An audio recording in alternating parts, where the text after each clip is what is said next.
हमने रिकॉर्डिंग का याद दिलाना है, बिकॉज बच्चे अक्सर नहीं ले पाते, कोई ना कोई इशू होता है, तो रिकॉर्डिंग हमने लास्ट में करनी होती है। तो आप लोगों की बस मेरे लेक्चर में ये ड्यूटी वगैरह ये आपने रिकॉर्डिंग याद दिलानी है। तो broadly speaking we deal with two types of analysis in chemistry. तो पहली जो टाइप है एनालिसिस की वो है ग्रेविमेट्रिक एनालिसिस। दूसरी टाइप है हमारे पास वॉल्यूमेट्रिक एनालिसिस। अच्छा, एक चीज और, स्लाइड्स आपको मिल जाया करेंगी, रिकॉर्डिंग आपको मिल जाया करेगी, इंपॉर्टेंट पॉइंट्स लिखने हैं, पहले ज्यादा सुनना है आप लोगों ने, जो क्वेश्चन होता है आपने उसी टाइम क्लियर करना है, बाद पे नहीं जाना। चैट बॉक्स में साइन होगा एक हाथ का, हाथ खड़ा कर देना है जो भी क्वेश्चन हो। आप ऑडियो और मैसेजेस में जैसे भी पूछना है उसी टाइम कॉन्सेप्ट क्लियर करके जाना। तो ग्रेविमेट्रिक और वॉल्यूमेट्रिक में हमारे पास छोटा सा मेजर डिफरेंस है। ग्रेविमेट्रिक एनालिसिस ऐसी एनालिसिस है जिसमें हम मेजरमेंट करते हैं on the base of weight, on the basis of weight या on the weight base of mess.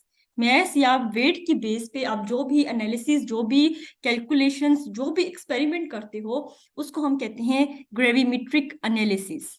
और जो भी आप वॉल्यूम की बेस पे करते हो, लीटर में, एमएल में, कोई भी वॉल्यूम किसी भी लिहाज से आपकी एक्सपेरिमेंट में इंक्लूड हो रही है, ऐसी एनालिसिस जिसमें आप कैलकुलेशंस, जिसमें एक्सपेरिमेंट टोटली जो बेस होगा वो वॉल्यूम पे होगा, उसको आप कहते हो वॉल्यूमेट्रिक एनालिसिस। अब ग्रेविमेट्रिक एनालिसिस की अगर एग्जांपल की बात की जाए, मुझे कोई बता सकता है? आपने लैब्स की हैं, बीएस तो करा है ना सारे, बीएससी एमएससी वाले ही बैठे होंगे। कोई ऐसी एक्सपेरिमेंट जिसमें आपने वेट का काम किया हो, वे बैलेंस वाला काम किया हो, वो हमारे पास ग्रेविमेट्रिक एनालिसिस आएगी। कोई ऐसा एक्सपेरिमेंट बता सकते हो मुझे चैट बॉक्स में कि मैम ये पर्टिकुलर ग्रेविमेट्रिक एनालिसिस की एग्जांपल है?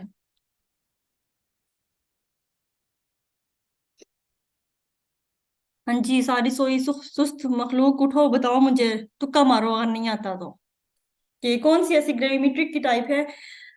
Thermal method of analysis, thermal method में रोमा कभी वे किया था, उससे सबसे कॉमन एग्जांपल। थर्मल एनालिसिस से भी प्रेसिपिटेट्स बनाएंगे कभी ना कभी, फिफ्थ सेमेस्टर में भी बना रहे होते हैं हम लोग, सिक्स में भी बनाते हैं, सेकंड सेमेस्टर ऑफ ऑर्गेनिक में आप लोग बना रहे होते हो एस्पायरिन अक्सर। तो किसी भी चीज के प्रेसिपिटेट्स जो होते हैं उसको फिर हम बाद में ड्राई करके वे कर रहे होते हैं। तो किसी भी चीज की formation of precipitate in any experiment is the most simplest and common example of gravimetric analysis. आपकी प्रेसिपिटेट्स का बनना ग्रेविमेट्रिक एनालिसिस है। और वॉल्यूमेट्रिक एनालिसिस कोई बता सकते हैं इसकी एग्जांपल? वॉल्यूमेट्रिक एनालिसिस का की एग्जांपल जो आपने अभी तक की हो अपनी लैब्स में।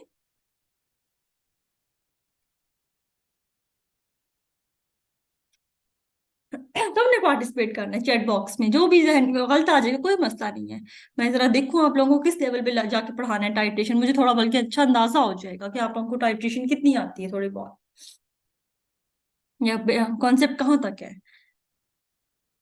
अच्छा जी, वॉल्यूमेट्रिक एनालिसिस कोई नहीं बताना चाह रहा कि इसकी एग्जांपल क्या है। वॉल्यूमेट्रिक एनालिसिस की मोस्ट कॉमन एग्जांपल है जी टाइट्रेशंस। निकम्मो, टाइट्रेशंस में हम क्या कर रहे होते हैं? टाइट्रेशंस में हम यही करते हैं ना कि वॉल्यूम फाइंड कर रहे होते हैं ब्यूरेट में, या नीचे फ्लास्क में भी हमने 10 ml लिया होता है, बेसिकली हम ब्यूरेट के वॉल्यूम को फाइंड करते हैं कितना यूज हुआ है। तो titration is a common type of volumetric analysis. आपके पास पेपर का एमसीक्यू है कि titration is a type of gravimetric analysis, volumetric analysis, third option कोई होगा, और डी मोस्टली वो नन देते हैं आजकल। तो titration is a type of volumetric analysis जिसमें आपकी जो मेजरमेंट्स हैं वो टोटली वॉल्यूम की बेस पे होती हैं। पहला पहला एमसीक्यू पीपीएससी का यहीं से कवर हो जाएगा। तो आपने याद रखना है कि there are two types of analysis in chemistry, one is gravimetric and other one is volumetric. Gravimetric वो होंगी जिसमें हम टोटली वे करेंगे, मैस फाइंड करेंगे। वॉल्यूमेट्रिक वो होंगी जिसमें, उसमें नाम में ही आ गया है, जिसमें हम वॉल्यूम की बेस पे करेंगे। तो वे की करोगे तो कॉमन एग्जांपल प्रेसिपिटेट्स बनना किसी भी एक्सपेरिमेंट में। और अगर इसकी बात करी जाए वॉल्यूमेट्रिक एनालिसिस की, तो most common example is the titration, जो कि हम बार बार लैब में कर रहे होते हैं। मेरे ख्याल से पहले सेमेस्टर में बीएस के जो बच्चे हैं पहले में एसिड बेस्ड टाइट्रेशन कर रहे होते हैं। तो ये हमारे पास टू टाइप्स ऑफ एनालिसिस थी, तो हमने पढ़नी है इनमें से टाइट्रेशन को। ग्राविमेट्रिक भी कवर करेंगे, वो फिर जब हमारा एनालिटिकल का कोर्स आएगा तब हम करेंगे। देन हमारे पास टाइट्रेशन से पहले दो चीजें हमारे पास टर्म्स यूज होती हैं, बल्कि मैंने इसको हटाती हूँ, आपसे पूछती हूँ अगर आपको आती है। तो एक हम वर्ड यूज करते हैं हाइग्रोस्कोपिक का, एक हम वर्ड यूज करते हैं डीलिक्विसेंट का। तो इनमें छोटा सा डिफरेंस होता है। बेसिकली हम ब्रॉडली बात करें तो हम कह देते हैं कि हाइग्रोस्कोपिक और डीलिक्विसेंट एक ही चीजें हैं, लेकिन इनमें डिफरेंस होता है। आप बता सकते हो कि हाइग्रोस्कोपिक और डीलिक्विसेंट जो दो टर्म्स हैं इनमें क्या डिफरेंस है? कोई एनीवन इन द क्लास जो बता दे कि हाइग्रोस्कोपिक या डीलिक्विसेंट इस चीज को कहते हैं। हाइग्रोस्कोपिक तो आप कह देते हो मॉइस्चर एब्जॉर्बिंग, डीलिक्विसेंट भी मॉइस्चर एब्जॉर्बिंग कोई कहते हैं हम लैब में, लेकिन डिफरेंस है छोटा सा। कोई बता सकता है क्या डिफरेंस है? ओके, मैं उसको बता देती हूँ जी। टू टाइप्स, सॉरी हम यहाँ पे कर रहे थे हाइग्रोस्कोपिक एंड डीलिक्विसेंट। तो हाइग्रोस्कोपिक जो है दोनों मॉइस्चर एब्जॉर्बिंग है। मेजर डिफरेंस जो इसमें है वो ये है कि हाइग्रोस्कोपिक भी सब्सटेंसेस हैं, वो सब्सटेंसेस जो पानी को एब्जॉर्ब करेंगे, लेकिन पानी को एब्जॉर्ब करने के बाद उनकी कंसंट्रेशन तो चेंज हो जाएगी, लेकिन वो एज सच रहेंगे कि देखने में आपको पता नहीं चलेगा कि इन्होंने पानी एब्जॉर्ब कर लिया। उन्होंने कर लिया होगा, लेकिन उनकी जो स्टेट होगी ना, फिजिकल स्टेट, वो वही रहेगी। लाइक हम बात कर लेते हैं, एग्जांपल दिए कंसंट्रेटेड H2SO4 या एथेनॉल। एथेनॉल आपने देखा होगा कभी भी प्योर नहीं मिलता आपको लैब में। एब्सोल्यूट एथेनॉल अगर आपने लेना भी है ना किसी बॉटल में, तो उसको बहुत ज्यादा टाइट पैक किया जाता है, सील पैक करके उसके ऊपर पेपर भी चढ़ाया जाता है, क्योंकि वो बहुत ज्यादा हाइग्रोस्कोपिक नेचर का है। इसी तरह कंसंट्रेटेड H2SO4 भी पानी को एब्जॉर्ब भी कर लेगा, लेकिन आपको पता भी नहीं चलेगा कि वो उसने एब्जॉर्ब कर लिया है, और उसकी कंसंट्रेशन चेंज हुई होगी, लेकिन उसकी फिजिकल स्टेट अगर कोई सॉलिड भी, फॉर एग्जांपल बहुत से सॉलिड्स भी ऐसे हैं जो क्रिस्टल्स की फॉर्म में होंगे, पानी को एब्जॉर्ब कर लेंगे, लेकिन उनकी फिजिकल स्टेट सॉलिड ही रहेगी। जबकि डीलिक्विसेंट क्या होते हैं? डीलिक्विसेंट ऐसे सॉलिड्स हैं हमारे पास जो कि पानी को एब्जॉर्ब भी करते हैं, लेकिन सोल्यूशन बना देंगे। ऐसे सॉलिड्स जिनकी फिजिकल स्टेट चेंज हो जाएगी, आपने अक्सर लैब में देखा होगा। एग्जांपल पहले देख लो। एग्जांपल हमारे पास है NaOH, KOH और कैल्शियम क्लोराइड के सॉल्ट्स। मोस्टली सॉल्ट्स होते हैं डीलिक्विसेंट, हम टर्म यूज भी सॉल्ट्स के लिए करते हैं डीलिक्विसेंट की। क्या होता है, अक्सर आपने देखा होगा बॉटल की कैप आप जब ओपन करते हो तो अंदर पानी पानी सा बना होता है। क्या होता है कि डीलिक्विसेंट होते हैं, उनकी पैकिंग आपने टाइट नहीं की होती, स्ट्रांगली वाटर एब्जॉर्बिंग होते हैं और पानी के एब्जॉर्ब करके सोल्यूशन बना देते हैं। तो हाइग्रोस्कोपिक और डीलिक्विसेंट दोनों वाटर एब्जॉर्बिंग स्पीशीज हैं, लेकिन एक वाटर एब्जॉर्ब करके अपनी फिजिकल स्टेट को चेंज नहीं करता, जबकि दूसरा अपनी फिजिकल स्टेट को चेंज करके सोल्यूशन या पानी पानी बना देगा। अब वॉइस में डिस्टरबेंस हो रही है। अच्छा जी, बाकी सबको भी कोई इशू आया है? मेरे पास, मुझे किस बाकियों को भी इशू आया तो मुझे बताओ, मैं रिपीट कर देती हूँ, वरना फिर आपका नेट स्लो होगा। अरसल, आई थिंक सो क्लियर है। तो अरसल फिर थोड़ा सा आपका नेट प्रॉब्लम होगा मे बी। हाइग्रोस्कोपिक में दोबारा इसको थोड़ा सा कर देती हूँ। हाइग्रोस्कोपिक वो है और डीलिक्विसेंट दोनों जो है वो पानी को एब्जॉर्ब करती हैं। हाइग्रोस्कोपिक वो स्पीशीज हैं जो पानी को एब्जॉर्ब करके अपनी फिजिकल स्टेट सेम रखेंगी, जिस हालत में वो पहले थी वो वैसे ही है। कंसंट्रेशन चेंज हो गई होगी, लेकिन आपको पता नहीं चल रहा होगा। लेकिन डीलिक्विसेंट वो है, कंसंट्रेशन दोनों में चेंज होगी अल्फा, कंसंट्रेशन, क्योंकि पानी एब्जॉर्ब कर लिया ना उसने, तो दोनों में कंसंट्रेशन तो चेंज हो गई। एक में आपको पता चल जाएगा, एक में आपको पता नहीं चलेगा, इतना सा फर्क होता है जस्ट। कि एथेनॉल में आपको देखोगे, क्योंकि लिक्विड एथेनॉल, तो आपको पता नहीं चल रहा होगा, कंसंट्रेशन चेंज हो गई है। लेकिन KOH में सॉल्ट फॉर्म होता है ना, तो जैसे ही बोतल खोलते हो तो पानी पानी सा हुआ होगा, आप कहोगे कि ये तो डी नेचर हो गया। डी नेचर नहीं होता, पानी एब्जॉर्ब करके कंसंट्रेशन चेंज की होती है बस उसमें, इतना सा फर्क होता है। कंसंट्रेशन चेंज दोनों में होगी आपकी। ठीक हो गया जी, ये दो छोटे छोटे डिफरेंस पता हो आपको टाइट्रेशन करने से पहले। देन हमारे पास नेक्स्ट इंपॉर्टेंट टर्म्स जो कि टाइट्रेशन हम बाद में पढ़ेंगे। ये कुछ टर्म्स हैं जो कि हर टाइट्रेशन में यूज होंगी। बेसिक प्रिंसिपल सेम रहेगा, मैं आपको करवाती हूँ टाइट्रेशन का भी इन टर्म्स के बाद। बेसिक प्रिंसिपल सेम रहेगा, यही टर्म्स हर उसमें यूज होंगी, सिर्फ छोटी सी जो टाइप है उसके अकॉर्डिंग वर्ड्स चेंजिंग होते आएंगे टाइट्रेशन में। तो टाइट्रेशन का पहली बात तो ये कि इसको 3 नाम है। हमें टाइट्रेशंस पता होता है, टाइट्रेशंस का दूसरा नाम ही है वॉल्यूमेट्रिक एनालिसिस, और इसी का तीसरा नाम है टाइट्रीमीट्री। तो आप टाइट्रेशंस, टाइट्रीमीट्री, वॉल्यूमेट्रिक एनालिसिस की बात करें तो हम एक ही बात कर रहे होते हैं, डिफरेंट बात नहीं कर रहे। उसके बाद टाइट्रेशन है क्या? टाइट्रेशन की डेफिनेशन की बात की जाए तो titration is a type of volumetric analysis in which concentration of an unknown is found with the help of non concentration. क्या चीज है भी? हमारे पास फॉर एग्जांपल दो चीजें हैं, इसकी कंसंट्रेशन मुझे पता होगी, ये है नॉन कंसंट्रेशन। इसकी कंसंट्रेशन मुझे पता है, इस नॉन की कंसंट्रेशन की मदद से मैं इस अननोन वाले को फाउंड कर लूंगी। अननोन इस तो टाइट्रेशन में बेसिकली आपने क्या करना है, आपने कंसंट्रेशन को फाइंड करना है वॉल्यूम की मदद से। टाइट्रेशन में फाइंड कंसंट्रेशन करनी है, टाइप वॉल्यूमेट्रिक एनालिसिस की है, तो आप वॉल्यूम की मदद से ही कंसंट्रेशन को फाइंड करोगे। कैसे फाइंड करोगे कि दो सॉल्यूशंस होंगे, एक की आपको पता होगी कंसंट्रेशन, एक की आपको पता बिल्कुल भी नहीं होगी। तो जिसकी कंसंट्रेशन पता है उसके थ्रू आप जिसकी नहीं पता उसकी पता कर लोगे। इस सारे प्रोसीजर को मैं कहती हूँ टाइट्रेशन, कि किसी की चीज की कंसंट्रेशन को फाइंड करना किसी नॉन कंसंट्रेशन से with the help of volume is called titration. और उसके बाद हमारे पास जो मेजर इंस्ट्रूमेंट्स यूज होते हैं टाइट्रेशन में, उसमें आपको क्या चाहिए होता है? उसमें आपको एक ब्यूरेट चाहिए होती है जो इस टाइप की होती है। जो मेजर इंस्ट्रूमेंटेशन की बात की जाए तो इसमें हमें ब्यूरेट चाहिए, इसमें हमें एक स्टैंड चाहिए आयरन जिसपे हम अपने ब्यूरेट को लगा सके। यहाँ क्लैंप लगा होता है तो आप यहाँ पे ब्यूरेट को, उसके बाद आपको जो चाहिए वो टाइट्रेशन फ्लास्क चाहिए। इसमें कॉनिकल फ्लास्क सी होती है, इसको हम कॉनिकल फ्लास्क या टाइट्रेशन फ्लास्क भी कह रहे होती है। कभी कभी जो आपको यूज आ जाता है वो पिपिट का आ जाता है, पिपिट और साथ में शक्कर का, कि हमने कभी भी मुंह से नहीं करना। जब आप एसिड बेस टाइट्रेशन कर रहे हो, specially strong acid strong base की, तो कभी भी आपने पिपिट अपने मुंह से नहीं करना। एक शक्कर होता है, इधर लगाओगे उसको पंप करोगे तो ऑटोमेटिक जितना वॉल्यूम चाहिए वो पिपिट में आ जाएगा। तो ये एक सेफ्टी मेजर है कि आपने एक तो burette, titration flask, iron stand, pipette और शक्कर, ये मेन इंस्ट्रूमेंट्स हैं जो आपको हर टाइट्रेशन में चाहिए। इन्हीं की मदद से हम हर तरह की टाइट्रेशन को कर लेंगे। तो कुछ टाइट्रेशंस बेसिक टर्म्स हैं हमारे पास टाइट्रेशन में, वो कौन कौन सी हैं जी? एक सेकेंड, मैसेज आया है, नहीं नहीं। देन हमारे पास टर्म्स हैं। पहली पहली टर्म जो आपने याद करनी है, जो आपके पास पेपर में आई है, टाइट्रेंड और टाइट्रेंट, ये दो बहुत बार यूज हुई हैं। तो टाइट्रेंड हम ऐसी सोल्यूशन या ऐसी स्पीशी को कहेंगे जिसकी कंसंट्रेशन आपको पता नहीं होती। The solution of unknown concentration is called titrand.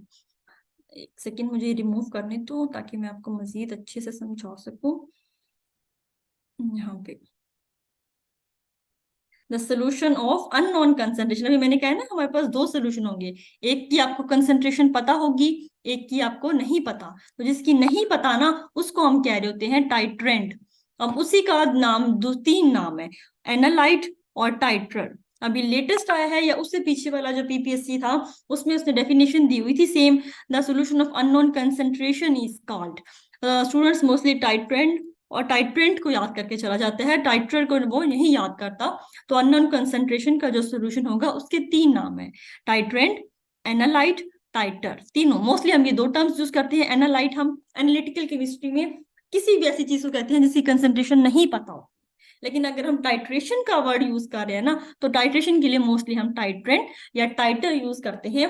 लेकिन अगर ये दो नहीं है और एनालाइट का लफ्ज भी है, देन भी आप उस ऑप्शन की तरफ जा सकते हो।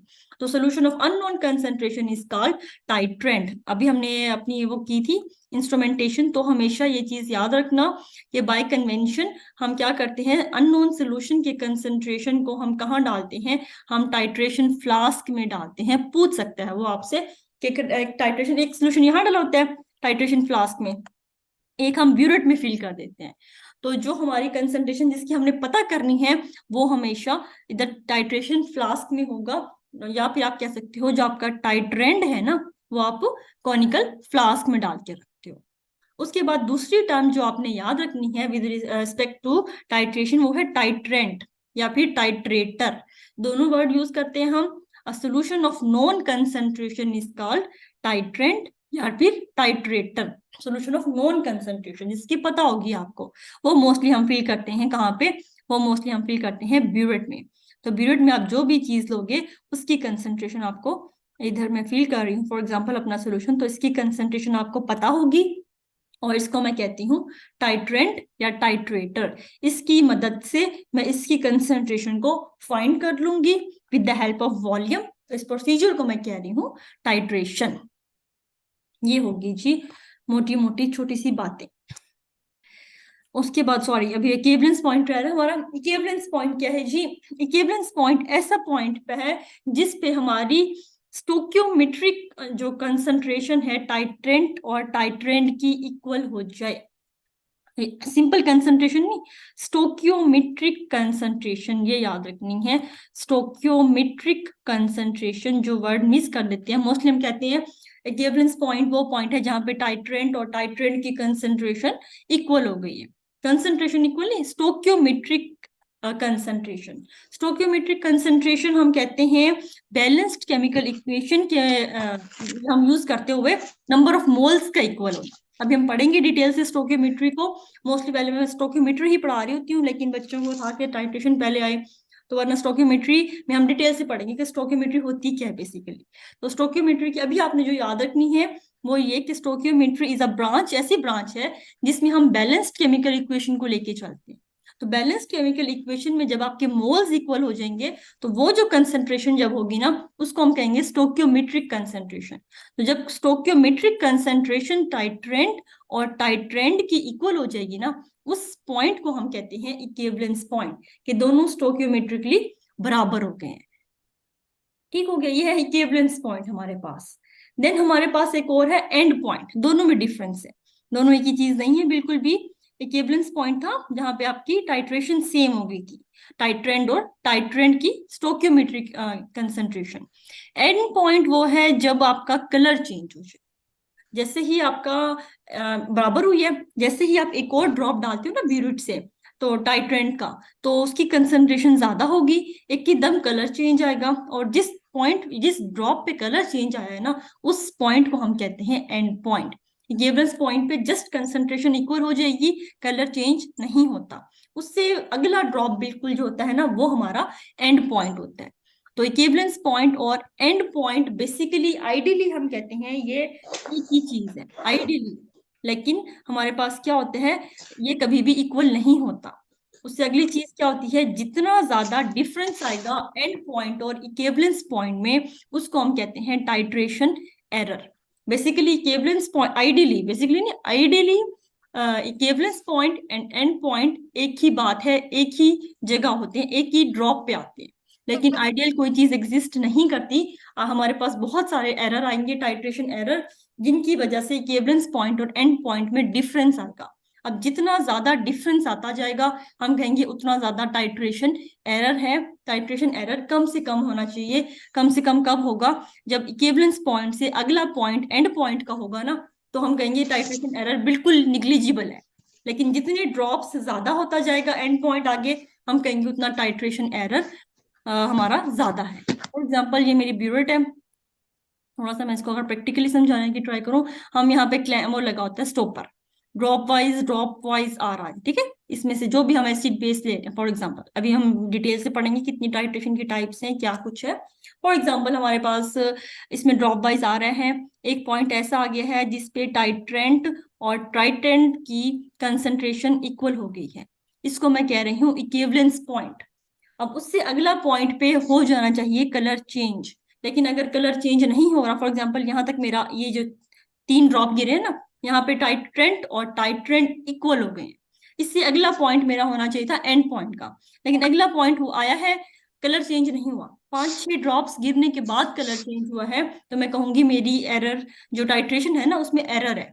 उसमें जब आप कैलकुलेशंस भी करोगे तो कंसंट्रेशन ऑब्वियसली चेंज आएगी, बिकॉज टाइट्रेशन में एरर आ गया। फिर उसकी बहुत सारी वजूहात है, हम पढ़ेंगे रीजंस क्या होती हैं टाइट्रेशन एरर की। लेकिन एक मोस्ट प्रोबेबल रीजन जो है वो क्या है, कि मोस्ट प्रोबेबल रीजन ये है कि हम इनकी क्या नहीं कर रहे होते, हम इनकी एस्टिमेशन नहीं कर रहे होते, हम इनको कैलिब्रेट नहीं कर रहे। एस्टिमेशन भी नहीं, मोस्ट प्रोबेबल वर्ड है कैलिब्रेशन का। आप जितने भी यूज करते हो यहाँ पे ग्लासवेयर्स अपनी लैब में, चाहे वो फ्लास्क है, चाहे वो ब्यूरेट है, चाहे वो छोटे बीकर्स हैं 50 ml वाले, सब कोई भी ग्लासवेयर आप यूज करते हो, हमेशा हमने उनको कैलिब्रेट करना होता है। विदाउट कैलिब्रेशन जब भी हम उनको यूज करते हैं, हमारे पास टाइट्रेशन एरर आता है। कैलिब्रेशन क्या कहते हैं, हम क्यों कहते हैं कैलिब्रेशन का मतलब ये है कि फॉर एग्जाम्पल मेरे पास एक बीकर है, ठीक है, मेरे पास एक बीकर है, 50 ml उसका निशान लगा हुआ है, लेकिन बीकर का जो 50 ml होता है ना, वो कभी भी एग्जैक्ट 50 ml नहीं होता। अगर आपने, या तो आप हमेशा जो 50 ml लेना होता है ना, ये हमारे पास इसको क्या कहते हैं, सिलेंडर, जो हमारे पास वॉल्यूमेट्रिक सिलेंडर होता है ना, वो इसके अंदर रखी है तो उसका काइंडली ड्रॉ में, हाँ ड्रॉ में। काइंडली अपने आप को म्यूट कर लो बच्चों, आप लोगों को आवाज आ रही है, डिस्टर्बेंस हो रही है, जिसके भी म्यूट ओपन है अपने आप को काइंडली म्यूट कर लो बच्चों। तो हमारे पास होते हैं लैब में सिलेंडर्स, वॉल्यूमेट्रिक सिलेंडर्स, इनका जो 50 ml होता है वो एक्यूरेट होता है। या तो टाइट्रेशन एरर से बचने का एक चांस ये होता है कि आप मेजरिंग सिलेंडर्स यूज करो, इसके जो 5, 10, 15 जो भी ml यूज करना है, इसका ml यूज करो। अगर हम क्या करते हैं, हम ब्यूरेट उठाते हैं, उसको वॉशअप करके हम क्या करते हैं जी, उसका 50 ml, यहाँ पे ब्यूरेट का जो 50 ml है ना, हम उधर तक भर लेते हैं अपने एसिड बेस जो भी हमने टाइट्रेशन करनी होती है। इसका 50 ml कभी भी एक्चुअल 50 ml नहीं होता। इस पे टाइट्रेशन फ्लास्क में हमने 10 ml करना होता है, 10 ml हम भरे होते हैं अपनी पिपिट से, पिपिट का 10 ml भी कभी 10 ml नहीं होता। तो आपने क्या करना होता है, आपने इस वॉल्यूमेट्रिक सिलेंडर की मदद से जितने भी आपके ग्लासवेयर्स हैं ना, उनको पहले कैलिब्रेट करना होता है। जब आप जान लोगे कि इस यूनिट जो मैंने फॉर एग्जांपल 50 ml की यूज करनी है, इसका 50 ml लिखा यहाँ पे होता है, पास का यहाँ पे भी आ सकता है, नीचे भी आ सकता है। और जब आप कैलिब्रेट करोगे तो आपको पता चलेगा कि इसके 50 ml में प्लस का एरर है या माइनस का एरर है। तो जितना भी फिर एरर आएगा, आपने उसके अकॉर्डिंग उसको फिल करना होता है। पहली रीजन टाइट्रेशन एरर की यही होती है कि हम कैलिब्रेट नहीं करते इंस्ट्रूमेंट्स को। दूसरी रीजन ये हो सकती है कि आप उसको सही से धोते नहीं हो। जब आप उसको अच्छे से वॉशअप नहीं करते ना, तो बाद उसका पुराने वाला पानी पड़ा होता है, पुराने वाला सर्फ लगा होता है, जिसकी वजह से कंसंट्रेशन चेंज हो जाती है। आप बनाते हो तो 0.5 मोलर फॉर एग्जाम्पल हो, लेकिन उसमें इम्प्योरिटीज और उसकी एडिशन की वजह से वो मोलरिटी चेंज, कंसंट्रेशन चेंज हो जाती है। तो अब कंसंट्रेशन चेंज होगी तो टाइट्रेंट और टाइट्रेंट की इक्विवेलेंस पॉइंट में जरा डिफरेंस आएगा। तो एक रीजन ये भी हो सकती है। तो डिफरेंट रीजंस आर देयर, लेकिन हमेशा कभी भी आपका एंड पॉइंट और इक्विवेलेंस पॉइंट इक्वल नहीं होता। अगला इक्विवेलेंस पॉइंट से अगला ही ड्रॉप एंड पॉइंट का होना चाहिए, लेकिन वो नहीं होता। अब जितने ड्रॉप्स का डिफरेंस आता जाएगा, 2, 3, 4, 5, जितने वो ड्रॉप्स दूर जाएगा एंड पॉइंट इक्विवेलेंस पॉइंट से, उसको आप कहोगे उतना टाइट्रेशन एरर आता जा रहा है मेरे एक्सपेरिमेंट में, जो कि बहुत बुरी बात है, जो कि कम से कम होना चाहिए। ठीक हो गया, ये थी टाइट्रेशन एरर। देन हमारे पास, इसको मुझे 1 मिनट रिमूव करने दो, आधा मिनट दो, बड़ा गन मच गया है। Then indicators, next term indicators बहुत इजी है। इंडिकेटर आप लोग हमेशा डालते हो जब भी आपने टाइट्रेशंस करवानी है, तो इंडिकेटर डालना जरूरी है। Indicators are the organic acids. अच्छा, एक और चीज आती है एमसीक्यू, लास्ट टाइम तो नहीं, पता नहीं कब आया था, पीपीएससी में आया हुआ था कि इंडिकेटर्स क्या होते हैं, ऑर्गेनिक इनऑर्गेनिक किस नेचर के होते हैं। तो इंडिकेटर्स 99% ऑर्गेनिक नेचर के होते हैं आपके पास, और वीक एसिड्स या बेसिस होंगे। वीक ऑर्गेनिक एसिड्स या बेसिस जो कि कलर को चेंज करवा दें, उसको हम कहते हैं इंडिकेटर्स। जो वीक ऑर्गेनिक एसिड्स और basis that causes colour change in any titration is called indicator. कुछ फर्क नहीं आता, कंसंट्रेशन पे कोई फर्क नहीं करते, कोई रिजल्ट पे। इनका काम क्या होता है कि just to show the end point. वैसे अगर हमारे पास एंड पॉइंट आ गया तो पता नहीं चलेगा, ये एंड पॉइंट को विजिबल करवा देते हैं कलर चेंज करवा के। तो अक्सर आपसे क्वेश्चन पूछा जाता है वाइवा में कि हर टाइट्रेशन में आपको इंडिकेटर डालना जरूरी है, कि मतलब कोई ऐसी टाइट्रेशन है जहां आप इंडिकेटर्स के बगैर काम चलवा लो। तो क्या कहते हो आप लोग, ऐसी कोई टाइट्रेशन है जहां आपको इंडिकेटर्स की जरूरत ना पड़े, और हम सिर्फ टाइट्रेंट और टाइट्रेंट की मदद से करवा सकते हो टाइट्रेशन, या indicator is a must part her titration में आपको होगे कि जरूरी है हमारा इंडिकेटर। क्या व्यूज है आप लोगों के? बड़े चुप चुप बच्चे हैं इस बार वाले, पिछले बार तो मुझे बोलने नहीं देते थे हैं। बड़े अच्छे बच्चे आए हैं। अच्छा जी, जरूर। इट्स मस्ट, फरियाल अंजुद कहती है इंडिकेटर्स मस्ट है, मतलब फरियाल कहती है कि 100% ऐसी टाइट्रेशन स्टाइल कितनी भी, हमारे पास 4 टाइप्स हैं ब्रॉडली, तो आप कहते हो कि हर टाइप में इंडिकेटर जरूरी है, इंडिकेटर के बगैर हम टाइट्रेशन नहीं कर सकते। कोई ऐसा है जो इस ओपिनियन से डिसएग्री करे, जो कहे कि नहीं इंडिकेटर के बगैर भी काम चला सकते हैं, ये चल सकता है, एंड पॉइंट दिख जाएगा? नहीं, इट्स नॉट मस्ट। हाँ देखो, मजा आ रहा है ना, जरा पार्टिसिपेट किया करो, पता चलेगा, और गलतियां करोगे सीखोगे। एग्जैक्टली exactly, इशरत आई है एक कि मेनोफोर इटसेल्फ, कुछ अभी भी हम पढ़ेंगे डिटेल से। टाइट्रेशंस के मुख्तलिफ टाइप है। जो एसिड बेस आप टाइट्रेशन पढ़ते हो ना, इसमें तो आपने हर हाल में यूज करना ही करना है इंडिकेटर।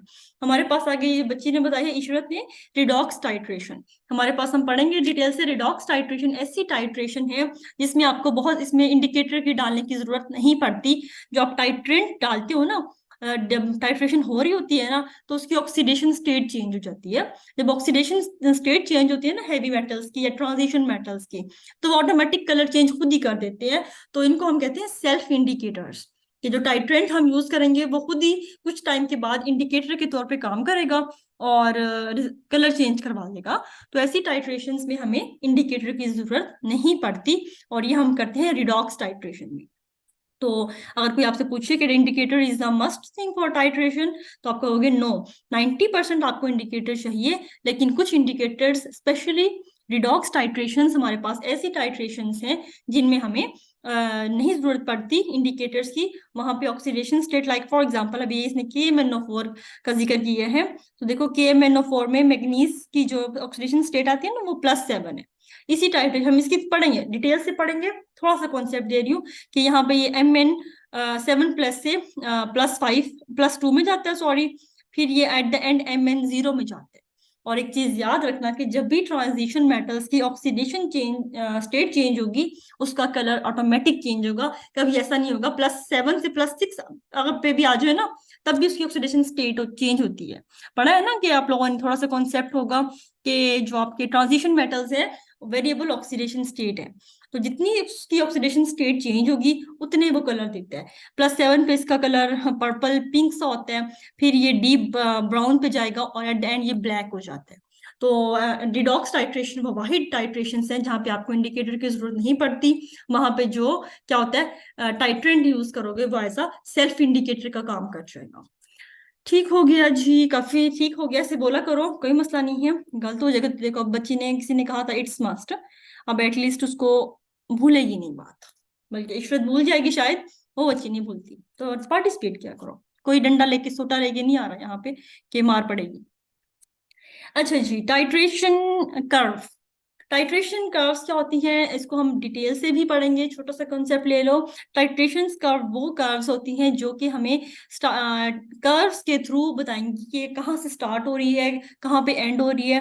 टाइट्रेशन कर्व को आप देख के बता सकते हो कि ये हमारी टाइट्रेशन है, ये कौन सी टाइप की थी। हमारे पास हम बात करें ना एसिड बेस की ही, तो एसिड बेस की हमारे पास 4 टाइप आती हैं। Strong acid strong base, week acid weak base, strong acid weak base, strong base, weak acid. तो टाइट्रेशन कर्व वो कर्व है जो कि आप जब एक्सपेरिमेंट करते हो तो आप एक कर्व ड्रॉ करते हो पीएच और वॉल्यूम ऑफ टाइट्रेंट की बेस पे। वॉल्यूम ऑफ टाइट्रेंट की बेस पे हम एक कर्व को ड्रॉ करते हैं, समहाउ इसकी शेप इस टाइप की होती है, इस तरह की आएगी, छोटी बड़ी, अभी रैंडम ड्रॉ कर रही हूँ। इस तरह की हमारे पास कर्व्स आती हैं। इन कर्व्स को देखते ही आप बता दोगे कि हमने कौन सी टाइट्रेशन की है एसिड बेस। तो titration curves are the curves that are plotted against pH and volume of titrant, और जिनको देखते ही आप बता दोगे कि केवलेंस पॉइंट कहाँ पे है और किस टाइप की टाइट्रेशन हो रही। हमारी इस तरह मोस्टली आपकी जो शेप आती है वो इस टाइप की आ रही होती है। एक बार, अभी तो नहीं, काफी 5-7 साल हो गए हैं, एक क्वेश्चन आया हुआ था, मोस्टली उस तरह की देता नहीं है बिकॉज उसको ड्रॉ करनी पड़ती है, लेकिन एक साल आप लोगों का आया हुआ है, उसमें क्वेश्चन आप लोगों ने देखा होगा पास पेपर में, इस टाइप की उसने कर्व बना रखी है और उसने पूछा हुआ है नीचे कि ये कौन सी टाइप की टाइट्रेशन हो रही है। तो आपको कर्व देखते ही पता चल जाना चाहिए कौन सी टाइप की टाइट्रेशन है। अगर आप लेक्चर ले लोगे तो इसको हम कवर करेंगे। उसके बाद जी हमारे पास है स्टैंडर्ड सोल्यूशन। स्टैंडर्ड सोल्यूशन हम कहते हैं ऐसे सोल्यूशन को जिसकी कंसंट्रेशन आपको पता होती है। So solution of non concentration is called standard solution, फिर दोबारा हमने इसको कवर की है। Standard solution, a solution of non concentration is called standard solution. अब देखो हमने यहाँ बात की है स्टैंडर्ड सोल्यूशन की। अभी मैंने आपको एक टर्म करवाई थी, ये titrant. A solution of non concentration is called titrant. दोनों की एक ही डेफिनेशन है, तो इनमें डिफरेंस क्या है, कोई बता सकता है? फिर फर्क क्या है? दोनों बेसिक डेफिनेशन दोनों की है। solution of non concentration is called standard solution और solution of non concentration is called titrant। तो हम कैसे कहें कि स्टैंडर्ड सोल्यूशन क्या है, या फिर स्टैंडर्ड सोल्यूशन और टाइट्रेंट एक ही चीज है? आप क्या कहते हो? दोनों एक ही चीज है क्योंकि डेफिनेशन तो एक ही है। तो क्या कहोगे कि दोनों एक ही चीजें हैं, डिफरेंट है? तो डेफिनेशन तो एक ही बात आ गई कि जिसकी कंसंट्रेशन पता है उसी को हम वो कह रहे हैं। तो क्या क्या आप लोगों के व्यूज हैं इसके बारे में? आप अपने आप को अनम्यूट करके भी बता सकते हो, क्योंकि लिखने में ज्यादा टाइम लग जाता है। अगर आपको कोई थोड़ा सा आइडिया लंबा है तो बताना चाहो तो। हाँ जी।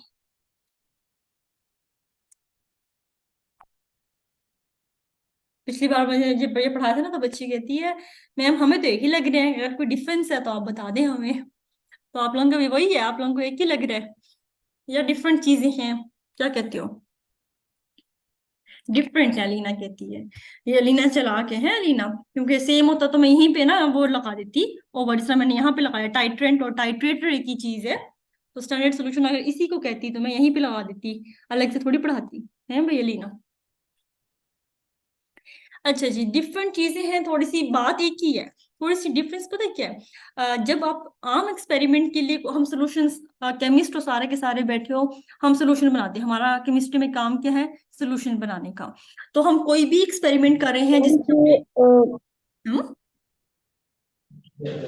जी बताओ। मैम जो स्टेशन होता है, मैम मेरी आवाज आ रही हाँ हाँ बिल्कुल आ रही है? है। मेरे ख्याल में वो हाँ, उसकी बताओ। जो उसमें जो सोल्यूशन होता है वो थोड़ा सा प्रिसाइज होता है। मैम जो स्टैंडर्ड सोल्यूशन होता है वो प्रिसाइज होता है। अच्छा। उसमें हम स्पेसिफिक अमाउंट जो होती है, और जो टाइट्रेट होता है उसमें सोल्यूशन जो स्पेसिफिक नहीं होता, मतलब उसमें वॉल्यूम का डिफरेंस आ जाता है। कैसे? मतलब मैं कहूँ 10 ml है, 0.5 मोलर, अब मतलब दोनों का 10 ml है, मुझे पता चला है दोनों। इसका भी फॉर एग्जांपल मैं कहती हूँ स्टैंडर्ड सोल्यूशन भी 10 ml है, मैं कहती हूँ टाइट्रेंट भी 10 ml है, और दोनों की कंसंट्रेशन फॉर एग्जांपल मैं कहती हूँ 0.5 है। फिर आप कैसे कहोगे कि स्टैंडर्ड है या टाइट्रेंट है? क्यों, वॉल्यूम भी सेम आ गया अब तो। हम्म। कोई मसला नहीं है। अच्छा देखो, स्टैंडर्ड सोल्यूशन दोनों की कंसंट्रेशन पता होगी, दोनों का वॉल्यूम भी पता हो सके, ऐसा हो सकता है आपको। लेकिन अगर आप कोई एक्सपेरिमेंट कर रहे हो अदर देन टाइट्रेशन, तब आप टर्म यूज करते हो स्टैंडर्ड सोल्यूशन की। हम केमिस्ट है, सोल्यूशन बनाते हैं डेली की बेस पे, 20-20 सोल्यूशन बना रहे होते हैं। तो अगर आप कोई भी सोल्यूशन बनाते हो जिसकी कंसंट्रेशन पता है और किसी भी एक्सपेरिमेंट के लिए यूज करना है, उसको आप कहोगे स्टैंडर्ड सोल्यूशन।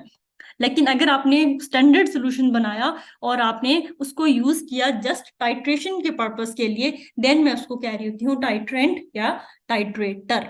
तो आप कह सकते हो किसी हद तक कि every standard solution is also a titrant, अगर आप उसको यूज कर रहे हो टाइट्रेशन के लिए। जस्ट टाइट्रेशन के लिए मैं टाइट्रेंट का वर्ड यूज करती हूँ, लेकिन सबके लिए अब टाइट्रेंट जो है ना, वो आपका स्टैंडर्ड सोल्यूशन भी है।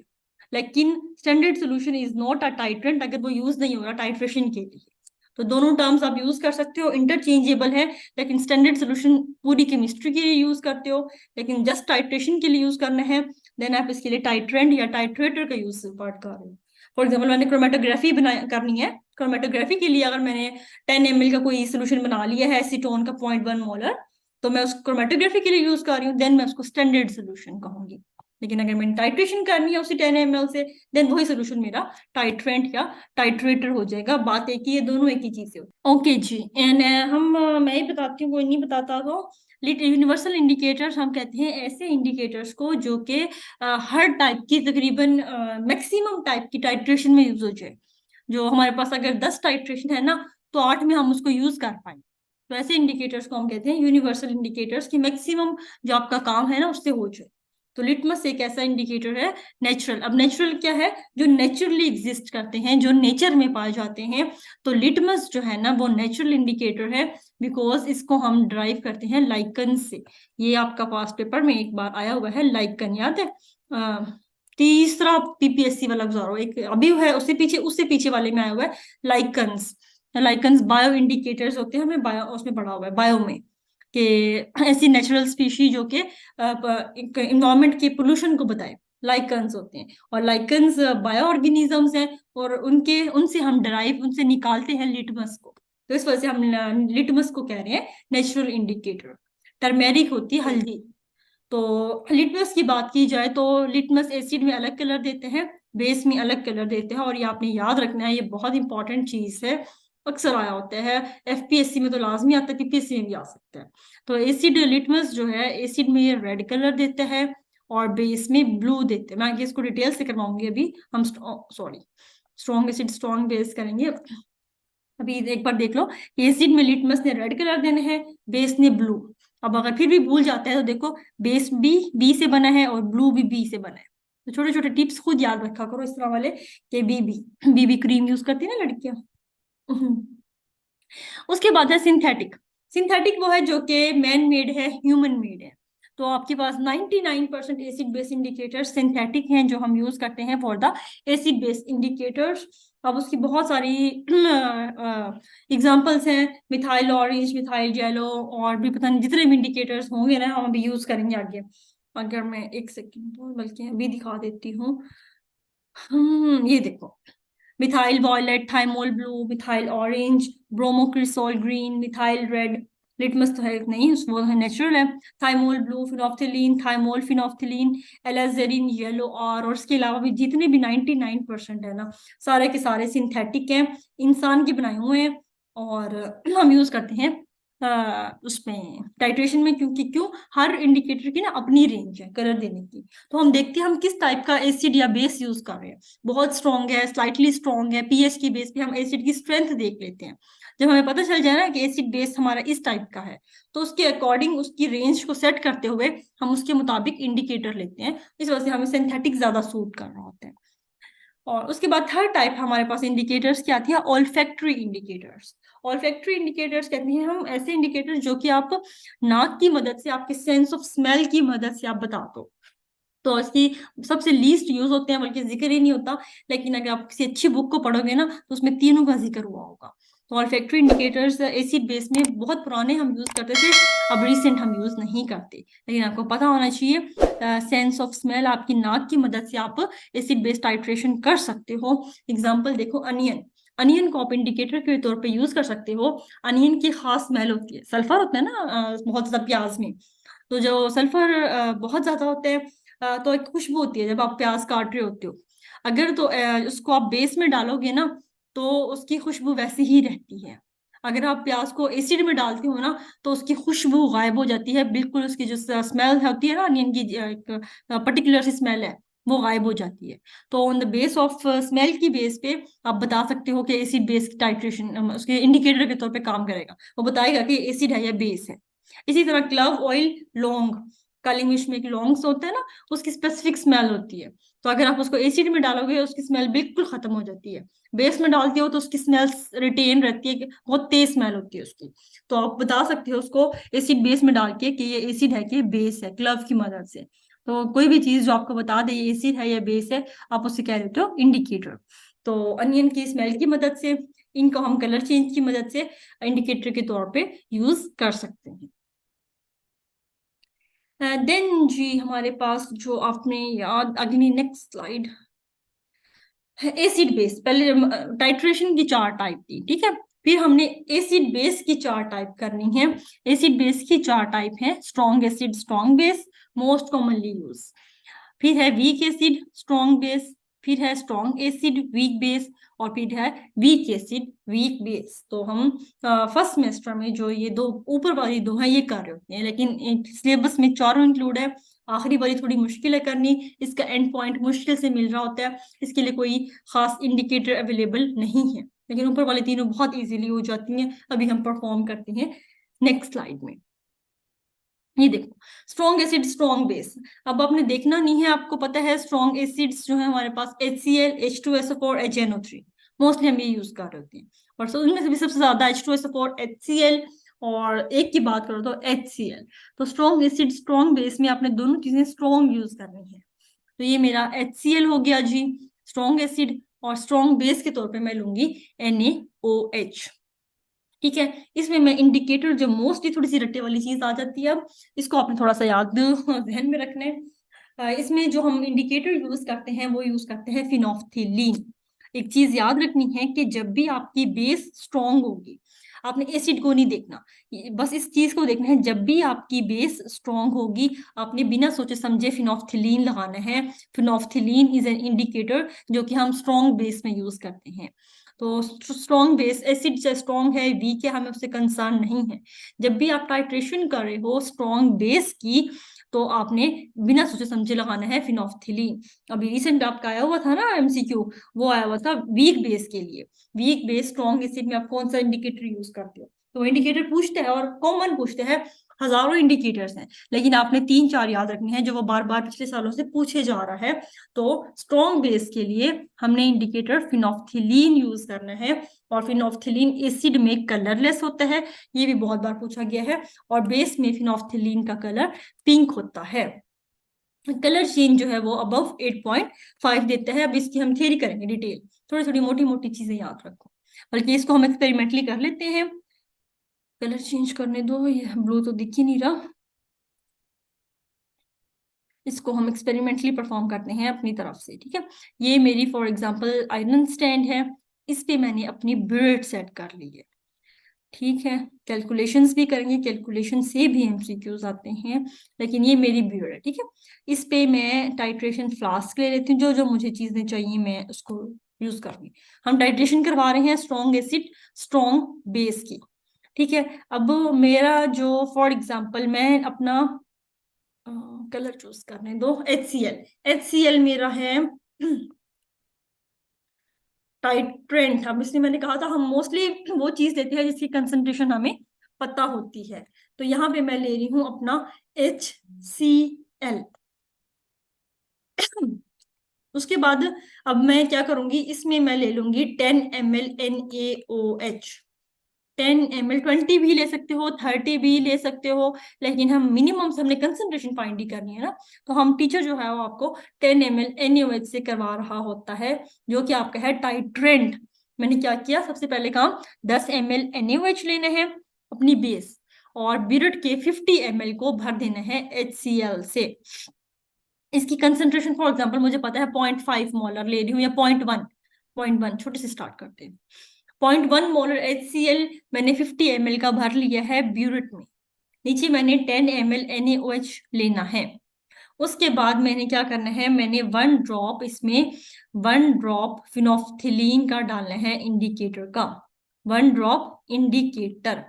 अब indicator phenolphthalein strong acid strong base डाल रही हूँ, पता होती है मेरे पास ये है जो चीज मैं डाल रही हूँ ना बेस, टीचर बताता है आपको NaOH है KOH है कौन सी है, तो आपको वहां से अंदाजा हो जाएगा कि बेस भी स्ट्रॉन्ग है एसिड भी स्ट्रॉन्ग है, तो फिनोफ्थिलीन यूज करना चाहिए।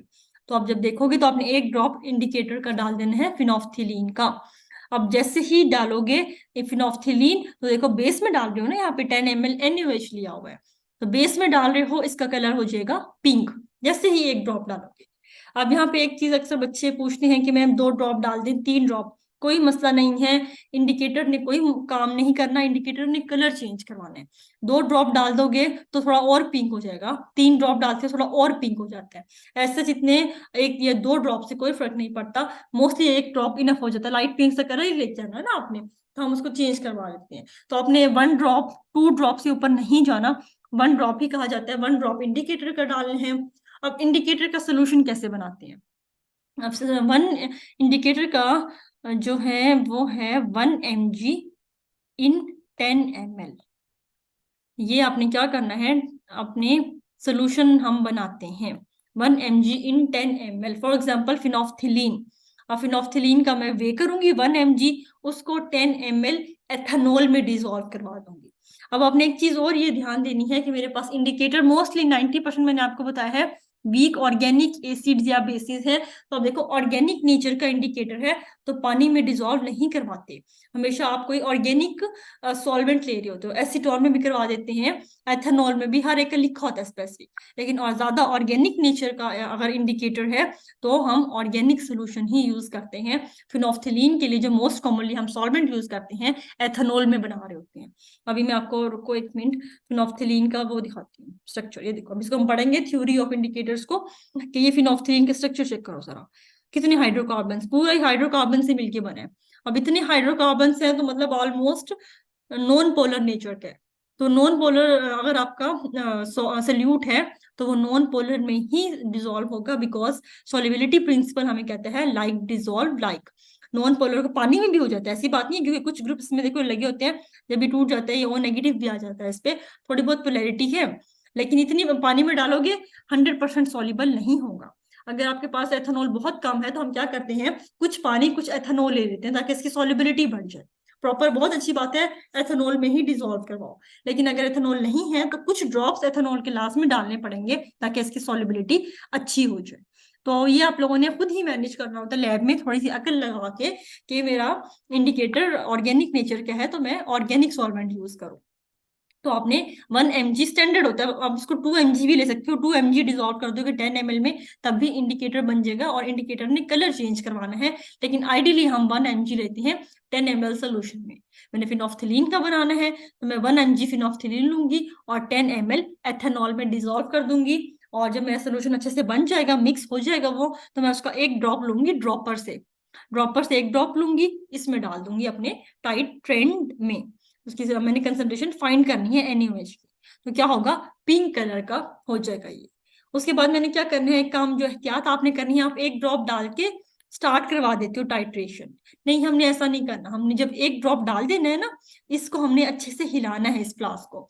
वो जो पिंक कलर बीच में आया होता है वो सारे सोल्यूशन में अच्छे से फैल जाए, उसको मैं आधा मिनट के लिए यूं हिलाऊंगी अपने हाथ से, टाइट्रेशन फ्लास्क को। वो पिंक कलर सारा का सारा फैल जाएगा इसमें।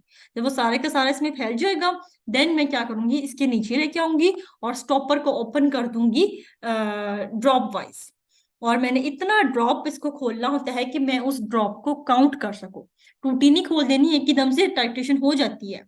लेकिन जो आपकी आइडियल कंडीशन होती है जिसमें आपने अच्छा से काम करना है, ये अपने आप देखो, जितना अच्छे से एक्सपेरिमेंट परफॉर्म करोगे ना, उतना अच्छा, उतना टाइट्रेशन एरर खुद ब खुद कम आएगा। जितना बेध्यानी से काम करोगे उतना आपका टाइट्रेशन एरर बढ़ जाता है, टाइट्रेशन हो जाती है।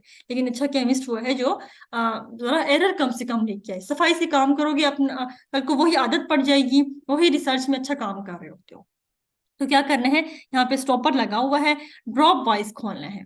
और इतना ड्रॉप खोलना है कि ड्रॉप आते हुए दिखे और आप गिन सको, 1 2 3 4 5 6, ये ड्रॉप्स आ रहे हैं। और स्पीड थोड़ी बहुत आगे पीछे हो सकती है, लेकिन ड्रॉप गिने जा सके, चाहे तेजी से चाहे आहिस्ता आहिस्ता गिन सको आपको। तो इस तरह स्टॉपर खोल दिया, ड्रॉप वाइज आना स्टार्ट हो गए हैं। जब ड्रॉप आ रहा होगा तो मुसलसल इसको हिलाना है, बिकॉज ड्रॉप भी दरमियान में गिर रहा होता है आपका, और वो बीच में एकदम कलरलेस हो जाएगा, क्योंकि एसिड आ रहा है ना, एसिड में फिनोल्फथालीन कलरलेस होता है। एक जैसे ही ड्रॉप गिरेगा एकदम सोल्यूशन कलरलेस सा हो जाएगा, आपने हिलाना है, सोल्यूशन दोबारा पिंक हो जाता है, आता रहेगा ड्रॉप, कलरलेस होता रहेगा, आप हिलाओगे दोबारा पिंक पिंक सा होता रहेगा। एक ड्रॉप ऐसा आएगा जिसपे एक ही दम सोल्यूशन कलरलेस हो जाएगा। तो आपने इसीलिए हमें ड्रॉप वाइज खोलना होता है कि जैसे ही वो एक ड्रॉप आया, सोल्यूशन हिला रहे हो, दोबारा पिंक नहीं हुआ, तो मतलब हमारा क्या हो गया है, एंड पॉइंट आ गया है, कलर चेंज हो गया है, पिंक से कलरलेस पे चला गया है। तो हमने क्या करना है जी, हमें ड्रॉप वाइज खोलना है, pink colour Aahista Aahista shake भी करना है नीचे से ब्यूरेट फ्लास्क को, सॉरी।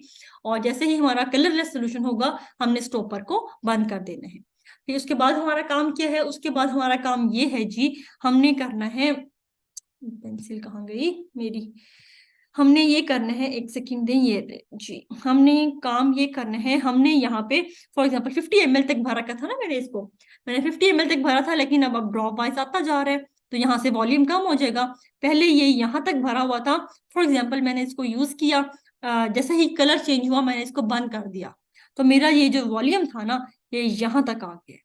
तो मतलब पहले यहाँ तक सोल्यूशन था, इतना कम हो गया, तो यहाँ पे फॉर एग्जाम्पल 40 ml था, तो मतलब 10 ml मेरा यूज हो गया है।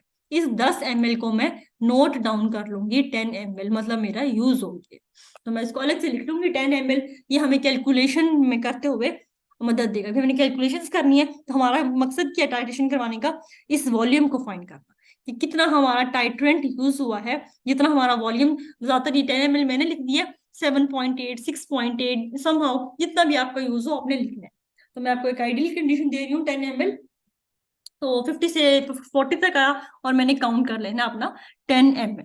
अब काउंट करते हुए भी फिर ध्यान देना है आपने। ध्यान क्या देना है जी बच्चों, वो ये देना है, ये देखो ये मेरी फ्लास्क है फॉर एग्जाम्पल, ठीक है, ये मेरी फ्लास्क है। अब इस पे देखो जब भी लिक्विड भरते हो, अभी ग्लास पड़ा है शीशे का, तो इस तरह से सोल्यूशन बन जाता है, ठीक है, आपको ये दिख रही होती है।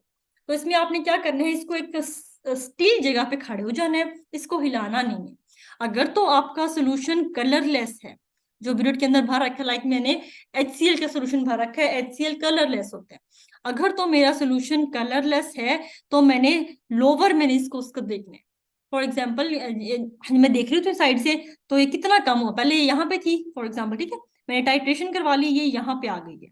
तो मैंने ऊपर वाली को नहीं देखना, मैंने इस नीचे वाली को देखना है, ये कहाँ पे है। ये जहाँ पे होगी फॉर एग्जाम्पल ये 40 ml पे है, तब मैं कहूंगी मेरा यूज हो गया है 10 ml का। अगर कलरलेस सोल्यूशन है तो मैं लोअर मेनिस्कस को देखूंगी। ये याद रखो, कलरलेस सोल्यूशन है तो मैंने लोअर मेनिस्कस को देखना है। अगर मेरा ये बीरट वाला जो सोल्यूशन जो मैंने भरा हुआ था ये कोई कलर है, लाइक KMnO4 की बात कीजिए, बड़ा पिंक कलर का होता है, ठीक है, तो अगर मैंने इसमें फॉर एग्जाम्पल कोई भी कलर्ड सोल्यूशन भर रखा है, टाइट्रेशन करवाई, वॉल्यूम नीचे आ गया, मैंने फाइंड करना है कितना वॉल्यूम यूज हुआ है, तो मैं अगर कलर्ड सोल्यूशन है तो मैं उसका अपर मेनिस्कस देखूंगी। अपर मेनिस्कस फॉर एग्जांपल 41 ml पे हो सकता है, 40 पॉइंट समथिंग पे हो सकता है, जितना भी वो होगा मैं देख लूंगी। तो आपने वॉल्यूम फाइंड करते हुए ध्यान देने हैं, कलर्ड सोल्यूशन के लिए आपने अपर मेनिस्कस देखना है, और कलरलेस सोल्यूशन के लिए आपने लोअर मेनिस्कस को देखना है, वॉल्यूम जब भी ब्यूरेट के लिए मेजर कर रहे हो। इस अपर और लोअर मेनिस्कस में ना बास का 0.3 0.4 ml तक का फर्क आ जाता है। लाइक मैं इसको फिर दोबारा यहाँ पे ड्रॉ करके समझाने की ट्राई करूँ। देखो ये ऐसे है ना, ये लोअर, जब मैं लोअर को देखती हूँ तो ये फॉर एग्जांपल 40 पे है, और ये अपर को देखना है तो 40.3 पे भी हो सकता है, 40.4 डिपेंड करता है आप ब्यूरो चौड़ी वाली है पतली वाली है उस लिहाज से। तो 40.2 40.3 का फर्क आ जाता है, और इस 0.2 0.3 की डिफरेंस से आपकी कंसंट्रेशन जब निकालोगे ना कैलकुलेशन के बाद, अच्छा खासा गैप आ जाता है, तो वो टाइट्रेशन एरर बढ़ता जाएगा। तो काम ध्यान से करना है, सोल्यूशन को ध्यान से देखना है कौन सा फिल किया हुआ है, कलरलेस है कलर्ड है, उसके अकॉर्डिंग ब्यूरेट की वॉल्यूम को देखना है कितना कम हो गया वो। ठीक हो जी, आ गया जी। उसके बाद मैंने क्या करना है, वॉल्यूम फाइंड कर लिया। वॉल्यूम फाइंड करने के बाद मैंने इसको नोट डाउन कर लेना है। फॉर एग्जांपल इसमें मेरा ये तो हमारी ब्यूरेट ही चली गई, हमारा ब्यूरेट में 10 ml यूज हो गया था, तो मैं इसको नोट डाउन कर लूँ। तो यहाँ तक मेरी टाइट्रेशन हो गई कंप्लीट। आगे वाला काम रह जाता है कैलकुलेशंस का। कैलकुलेशंस वाला हम अभी करते हैं जरा, उससे पहले हम टाइट्रेशन की दूसरी टाइप देख ले। दूसरी टाइप हमारी क्या है, वीक एसिड और स्ट्रॉन्ग बेस। अब वीक एसिड में क्या है, एथेनोइक एसिड, जितने आपके पास और एसिड्स ऑर्गेनिक होते हैं ना, organic acids are weak acid. जितने आपके पास मिनरल एसिड्स हैं, और स्ट्रॉन्ग एसिड आपके पास 7 ही हैं केमिस्ट्री में, HCl H2SO4 HNO3 HClO4, और कौन से HCl HI HBr, और फिर आई है। तो ये आपके पास कुछ हैं, बस 6-7 जो आपके पास स्ट्रॉन्ग एसिड है, बाकी सारे आपके पास वीक एसिड है। और कोई ऑर्गेनिक एसिड आ जाता है ना, वो तो क्लियर कट ही है ना कि वीक एसिड है, तो आपने क्या करना है, एथेनोइक एसिड ले लेना है। आप कोई और भी ले सकते हो, प्रोपानोइक, जो आपका दिल करता है। मैंने एग्जाम्पल में लिखा हुआ है एथेनोइक एसिड या एसिटिक एसिड, और साथ में स्ट्रॉन्ग बेस मैंने ले ली है NaOH की ही। और अब देखो मैंने कहा था स्ट्रॉन्ग बेस, जहां भी स्ट्रॉन्ग बेस की टाइट्रेशन देख लो, बिना सोचे समझे क्या करना है, फिनोफ्थिलीन यूज करना है। वही फिनोफ्थिलीन यूज कर रहे हैं, तो एसिड में कलरलेस हो जाएगा, बेस में पिंक हो जाएगा। वही सेम टाइट्रेशन परफॉर्म करनी है, कुछ नहीं करना। क्या करना था, वहां पे हमने HCl भरा था, यहाँ पे मैंने एथेनोइक भर लेना है। एथेनोइक लूंगी, ऊपर एसिटिक एसिड ले लूंगी, इधर मैंने बेस लेनी है 10 ml, उसमें 1 ड्रॉप फिनोफ्थिलीन का डालूंगी, उसको पहले शेक करूंगी, टाइट्रेट इधर यहाँ से स्टॉपर खोल दूंगी, ड्रॉप वाइज आना स्टार्ट हो जाएगा। जैसे ही परमानेंट कलरलेस सोल्यूशन हो जाएगा, मैंने इसको रोक देना है, इस वॉल्यूम को फाइंड कर लेना है कि कितना डाउन आया है, मेरी टाइट्रेशन कंप्लीट हो जाएगी। यहाँ से मैं कैलकुलेशन करूंगी और कंसंट्रेशन फाइंड कर लूंगी अपने अननोन की। तो ये थी आपकी दूसरी type, weak acid strong base की। उसके बाद हमारे पास थर्ड टाइप है स्ट्रॉन्ग एसिड और वीक बेस। काम काम सब में ही करना है, सिर्फ आप टाइप कौन सी है वो देखना है। हाँ इरम, मुझे आवाज सही नहीं आ रही, रिकॉर्डिंग सेंड कीजिएगा लास्ट में। बिल्कुल इरम, आपको कहने की जरूरत ही नहीं है रिकॉर्डिंग भेजने की, रिकॉर्डिंग ऑटोमेटिक सुबह को आपको मिल जाती होती है। अभी नए नए बच्चे आए हो, पहला पहला एक्सपीरियंस है, कोई मसला नहीं है, रिकॉर्डिंग आपको सुबह तक मिल जाएगी। इन केस कोई इमरजेंसी आ जाए तो हमारी मजबूरी होती है, वो एक दिन लेट मिल रही होती है, लेकिन आपको फर्स्ट टाइम मोस्टली मिल जाती है नेक्स्ट डे। ओके जी, फिर है स्ट्रॉन्ग एसिड और वीक बेस। स्ट्रॉन्ग एसिड, अब देखो HCl ले लेती हूँ। वीक बेस में अमोनिया, अमोनियम हाइड्रोक्साइड, ये हमारे पास वीक बेसिस है, तो मैं यूज करती हूँ। MCQ आपका पास्ट पेपर में आया था, वीक बेस और स्ट्रॉन्ग एसिड में मोस्ट कॉमनली इंडिकेटर कौन सा यूज करते हो? तो स्ट्रॉन्ग बेस के लिए था फिनोफ्थिलीन। जब वीक बेस का नाम देखो ना स्ट्रॉन्ग एसिड के साथ, तो मोस्ट कॉमनली इंडिकेटर जो यूज करते हो वो करते हो मिथाइल ऑरेंज। मिथाइल ऑरेंज एक एजो इंडिकेटर है, इसका स्ट्रक्चर हम पढ़ेंगे अभी थोड़ी देर बाद या कल इंशाल्लाह। तो जब भी वीक बेस आएगी और स्ट्रॉन्ग एसिड होगा, हमारा इंडिकेटर कौन सा यूज होगा? हमारा इंडिकेटर मिथाइल ऑरेंज। ये आपका पास्ट पेपर का PPSC का MCQ है, बिल्कुल रिसेंट जो गुजरा है उसमें, जो मैंने अभी क्लियर किया ना उसमें था ये। अच्छा जी, इसमें भी काम वही करना है, इसमें भी काम, एक सेकंड पेंसिल मुझे लेने दो, चूज करने दो। इसमें भी काम क्या करना है? सेम वही है, स्ट्रॉन्ग एसिड लेने हैं, नीचे बेस लेनी है, सिर्फ एसिड बेस की टाइप चेंज होगी। पहले मैंने फिनोफ्थिलीन डाला था, अब मुझे पता चल गया है वीक बेस है, स्ट्रॉन्ग एसिड की है, तो अब मैं 1 ड्रॉप मिथाइल ऑरेंज का डालूंगी। जैसे ही मिथाइल ऑरेंज का डालूंगी तो क्या होगा? कलर रेड हो जाएगा मेरे पास, कलर रेड हो जाएगा मेरे पास। मैं क्या करूंगी? टाइट्रेशन स्टार्ट कर दूंगी। जैसे ही मैं टाइट्रेशन स्टार्ट करूंगी, ड्रॉप आ रहा है, ड्रॉप आ रहा है, रेड कलर ही है, एक ही दम एक ड्रॉप ऐसा आएगा, कलर एक ही दम से येलो हो जाएगा। जैसे ही येलो कलर जो हुआ, मैंने क्या करना है? इसको बंद कर देना है, वॉल्यूम को फाइंड कर लेना है, कैलकुलेशंस कर लेनी है अपनी। काम क्या हुआ है? बस मिथाइल ऑरेंज यूज किया है और कलर रेड टू येलो जा रहा होता है। तो आपसे पूछ सकते हैं, किसमें ज्यादातर पूछता नहीं है, फिनोफ्थिलीन का कलर पूछता है, और वीक बेस और स्ट्रॉन्ग एसिड के लिए कौन सा इंडिकेटर है? मिथाइल ऑरेंज यूज होता है। और methyl orange is an azo indicator, एक दफा बहुत पहले आया हुआ है। एजो किसको कहते हैं हम? अभी आप ऑर्गेनिक पढ़ोगे, आगे सर पढ़ा देंगे आपको। एजो कहते हैं जिसमें ये फंक्शनल ग्रुप होता है। फिनोफ्थिलीन का समहाउ इस टाइप का कोई स्ट्रक्चर होता है, ये सॉरी फिनोफ्थिलीन नहीं, मिथाइल ऑरेंज का। दरमियान में बेंजीन रिंग है, यहाँ ग्रुप्स लगे होते हैं, कोई कोई N डबल बॉन्ड N आ रहा होता है। तो N डबल बॉन्ड N वाले एजो जहां भी आपका फंक्शनल ग्रुप होता है ना, तो वो जो इंडिकेटर्स होते हैं या फिर कोई भी ऑर्गेनिक कंपाउंड जहाँ पे एजो फंक्शनल ग्रुप यूज होता है, ये बड़ा शार्प कलर्स देते हैं। इसलिए वो इंडिकेटर्स जिनमें कोई एजो ग्रुप यूज हो रहा हो, हम टाइट्रेशन में उनको प्रेफर करते हैं, बिकॉज एजो ग्रुप अपनी कंजुगेशन की वजह से बड़ा शार्प कलर देते हैं। यूवी विजिबल स्पेक्ट्रोस्कोपी पढ़ोगे आगे आप, तो आप देखोगे वहां पे कंजुगेशन की वजह से कलर्स आ रहे होते हैं। तो एजो इंडिकेटर अपने कंजुगेशन की वजह से बड़ा शार्प पॉइंट देता है, इसलिए मिथाइल ऑरेंज बेस्ट इंडिकेटर के तौर पे यूज होता है वीक बेस स्ट्रॉन्ग एसिड में, क्योंकि बड़ा प्यारा शार्प रेड और शार्प येलो कलर देता है, बड़ा प्यारा सा। ठीक हो गया। उसके बाद फोर्थ टाइप हमारे पास है स्ट्रॉन्ग एसिड और वीक बेस की। अब सॉरी यहाँ पे ना गलती है, एक मिनट दे मैं इसको एडिट कर दूं। वीक एसिड, स्ट्रॉन्ग एसिड तो हम कर चुके हैं ना, वीक बेस ऊपर ही थी। वीक एसिड वीक बेस, हमारे पास वीक एसिड वीक बेस में हम एथेनोइक एसिड ले लेंगे, वीक बेस में अमोनिया या अमोनियम हाइड्रोक्साइड ले लेंगे। और इसके लिए वाहिद इंडिकेटर जो कि सूटेबल है, पहले तो इसके लिए कोई खास इंडिकेटर आता नहीं है, ये वाहिद टाइप है जिसमें हमारे पास नो सूटेबल इंडिकेटर। आप नेट से देखोगे, बुक्स में देखोगे, मैक्सिमम लिखा होता है कि no suitable indicator is used for weak acid weak base. बड़ा फीका और मुश्किल से शार्प एंड वो एंड पॉइंट देते हैं। लेकिन वाहिद इंडिकेटर जो अगर आप यूज कर सकते हो इसके लिए, वो है थाइमोल ब्लू। सो थाइमोल ब्लू वाहिद इंडिकेटर है जो आप यूज कर सकते हो, अदरवाइज इसका कलर नहीं आ रहा होता। तो इसके लिए अगर हम यूज करते हैं तो पीएच मीटर यूज कर लेते हैं, पीएच मीटर हमें डायरेक्टली पीएच दे रहा होता है। लेकिन कोई खास indicator week acid weak base के लिए नहीं है। जो सबसे मुश्किल टाइट्रेशन है जो हम परफॉर्म कर रहे होते हैं, वो वीक एसिड वीक बेस है, कॉमन लीस्ट कॉमन है, हम नहीं परफॉर्म कर रहे होते, बिकॉज इसका इंडिकेटर ऐसे जितना अवेलेबल नहीं है हमारे पास लैब में।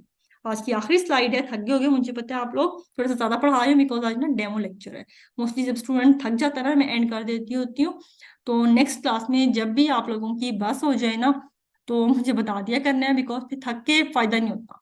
जैसे ही आपको लगे कि आज डेली नहीं कह देना, जब भी थक जाते हो तो कह दिया करो मैम आज थक गई, अब और नहीं डाइजेस्ट होगा, तो हम मैं वहीं पे स्टॉप कर देती हूँ। तो ये देखो आपको इंडिकेटर्स दिए गए हैं कुछ, लेकिन आज नहीं कह सकते, आज जरा डेमो क्लास चल रही है। जो इंडिकेटर्स हैं उनके कलर दिए हुए हैं कि एसिड में कौन सा कलर देते हैं, बेस में कौन सा कलर देते हैं, पीएच रेंज दी हुई है कहाँ से कहाँ कलर चेंज होता है।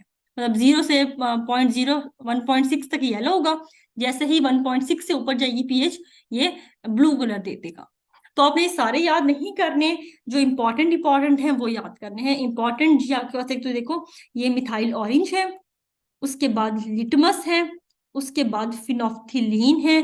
करना चाहो तो थाइमोल ब्लू कर लो तो अच्छी बात है, नहीं कर सकते तो अभी तक आया नहीं है, बट मुझे पता नहीं क्यों लगता है थाइमोल ब्लू इंपॉर्टेंट है, लेकिन ये आया नहीं। तो most common phenolphthalein, methyl orange, litmus, ये तीन ज्यादा है। मिथाइल रेड भी हम यूज कर लेते हैं, तो बाकी जितने अच्छे याद कर लो उतनी अच्छी बात है। उसके बाद अगर कर सको तो मिथाइल रेड कर लेना, उसके अलावा करने की जरूरत नहीं है, इतने याद ना होते हैं। और जब एग्जाम आता है ना इतना प्रेशर होता है, ये वाली भी भूल जाती है। तो फिनोफ्थिलीन, मिथाइल ऑरेंज और लिटमस लाजमी याद करनी है। उसके अलावा याद करनी है तो मिथाइल रेड और थाइमोल ब्लू कर लेना अगर हो जाए तो इसके बाद हम बाकी का आगे से कल करेंगे इंशाल्लाह। अपनी टाइट्रेशन काव्स जा रही है, थ्योरी ऑफ इंडिकेटर्स जा रही है, अभी हमारी ऐसी बेस थोड़ी रह रही है, फिर कैलकुलेशंस भी सीखनी है हमने।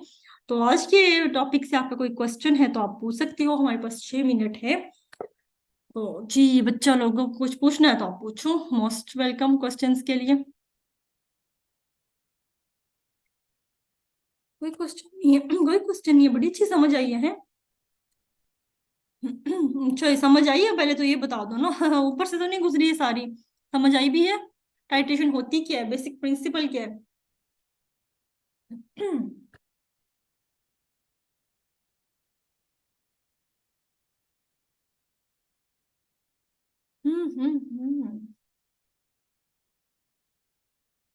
अच्छा जी, शहनीला कह रही है समझ आ गई, चलो अच्छी बात है। हाँ बुशरा, मैंने ये बताया था इंडिकेटर्स का, ट्रांजिशन मेटल्स का, कि ना मैंने पूछा था कि टाइट्रेशंस के लिए इंडिकेटर यूज करना जरूरी है कि नहीं। तो जरूरी नहीं होता है, टाइट्रेशन हम इंडिकेटर के बगैर भी करवा सकते हैं। क्योंकि इंडिकेटर का काम होता है कलर चेंज करना। हमारे पास बहुत सारी ऐसी हैं टाइट्रेशंस जहाँ पे ना जो आप यूज करोगे टाइट्रेंड या टाइट्रेंड, वो सेल्फ इंडिकेटर का काम कर रहा होता है।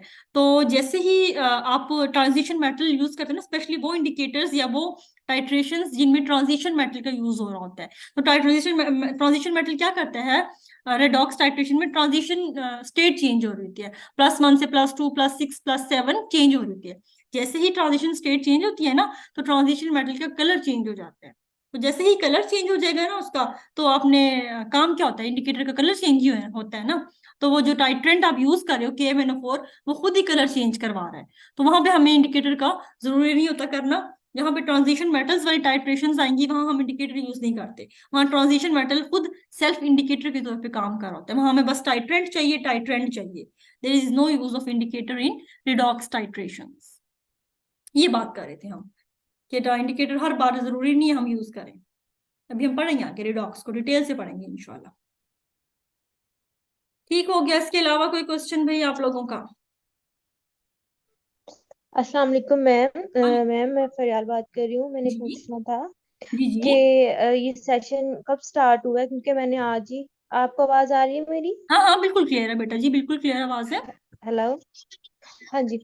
हाँ तो मैंने पूछना था कि बता दें काइंडली कब से सेशन स्टार्ट हुआ है। आज मैंने फर्स्ट टाइम ज्वाइन किया है। अच्छा, मेरी आपने फर्स्ट कितनी टाइम? क्लासेस मिस हो चुकी हैं।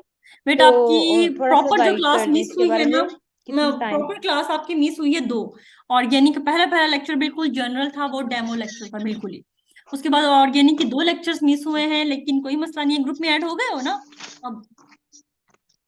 तो मैं अभी मैं ग्रुप, ऐड नहीं हुई। अभी मैंने सर से बात की है। ठीक हो उन्होंने गया, मुझे लिंक सेंड किया है, तो ठीक हो उनसे गया, भी मैं कोई बात मसला करूंगी। नहीं है। तो कोई मसला नहीं है, रिकॉर्डिंग उनकी हुई हुई है ग्रुप में सेंड। आप जब ज्वाइन कर लोगे तो आपको रिकॉर्डिंग शो हो जाएंगी, अगर नहीं होती तो सारे को या मुझे आप पर्सनल मैसेज कर सकते हो, जो भी मसला होता है। अक्सर बच्चे शाय फील करते हैं, तो मैं आपको अलग से लिंक भेज दूंगी, जो आपके 2 या 3 लेक्चर्स हो चुके हैं रिकॉर्डिंग का, तो आपको मिल जाएंगे। ठीक। ठीक है, ये 4th लेक्चर ठीक है, था। Thank you ma'am. इनऑर्गेनिक का आज पहला डेमो लेक्चर था। तो सर कहते हैं कि आज सबके लिए खोल दो, बिकॉज इनऑर्गेनिक को जरा बच्चों को ज्यादा मसला आ रहा होता है, एनालिटिकल या इनऑर्गेनिक का। तो फिर इस वजह से आज फिर डेमो रख दिया था कि चलो इनऑर्गेनिक का डेमो कर लेंगे। यस ठीक मैम, हो गया, थैंक यू सो कोई मच। मसला नहीं, रिकॉर्डिंग मिल जाएंगे आपको सारी पीछे वाली 3। मैम आप बहुत अच्छा एक्सप्लेन करती हैं, थैंक यू बुशरा। आधी थकावट खत्म कर दिया, आज मैं बड़ा थकी हुई थी, जरा आउट ऑफ सिटी गई हुई थी 3-4 दिन से। बट आप लोग खुश होते हो, समझ आती है, तो बस खुशी होती है कि चलो मकसद पूरा हो जाए आप लोगों का और मेरा भी। चलो छुट्टी करें, कल फिर इंशाल्लाह आप लोगों की 8 बजे एग्जैक्ट क्लास हुआ करती है। लेट होता नहीं है कभी भी। इन केस अगर आपका कभी लेट हो तो मैं पहले 1 घंटे पहले इन्फॉर्म करती हूँ कि आज क्लास 8:30 होगी या पौने 9, जो भी। मोस्टली मैं एग्जैक्टली 8 बजे ही मिलूंगी, बल्कि मैं लेट नहीं करती। और वैसे जो ऊपर बोल रहा है ना अभी, वेरी इन्फॉर्मेशनली हमारा पुराना स्टूडेंट है, उसको पता होगा कि मैं सड़क से 5-7 मिनट हो जाते हैं ऊपर नीचे। मेरी क्लास एग्जैक्ट 8 बजे होती है, और इंशाल्लाह ये 9:30 तक का टाइम है। यही 2 लिंक्स होती हैं, कभी कभी अभी थोड़ा सा स्टार्टिंग है, मैं 2 ही रखूंगी।